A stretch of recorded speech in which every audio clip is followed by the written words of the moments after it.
వెళ్తున్నావు? ఆఫీస్కి వెళ్తున్నానమ్మా. అబ్బో ఆఫీసు ఎంత వస్తుందేంటి? కటింగ్స్ అవి పోను. మహా అయితే ఎంత వస్తుందిలే, 10-15 వస్తుంది అనుకుంటా, అంతే కదా? కాదమ్మా, కటింగ్స్ అవి పోను నెలకి 70,000 వస్తుంది. 70,000? బాబు ఇప్పుడు వరకు అన్నది ఏం పట్టించుకోకే.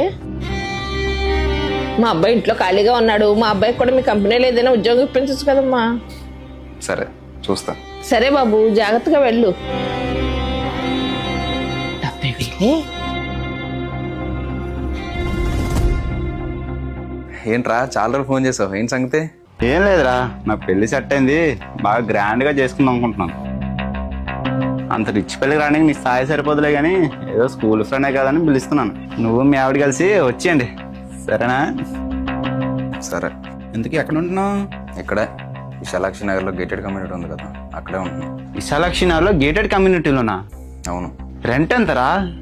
రెంట్ ఏంట్రా, ఇక నా ఓన్ ఫ్లాట్ అది. విశాలాక్షి నగర్లో ఓన్ హౌసా? అవును, ఏమైంది? అరే బాబా, నీకు ఇలా కాదురా, డైరెక్ట్ ఇంటికి వచ్చి పెళ్ళికి చెప్తాను. సరే. అరే ఎందా మాట్లాడింది ఏం పట్టించుకోకే.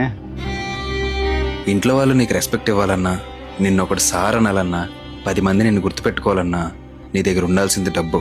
అది లేకపోతే నువ్వెవరో తెలియదు అంటారు, నువ్వు ఉంటే నువ్వు మావాడు అంటారు. అందుకే సంపాదించడం స్టార్ట్ చేయండి.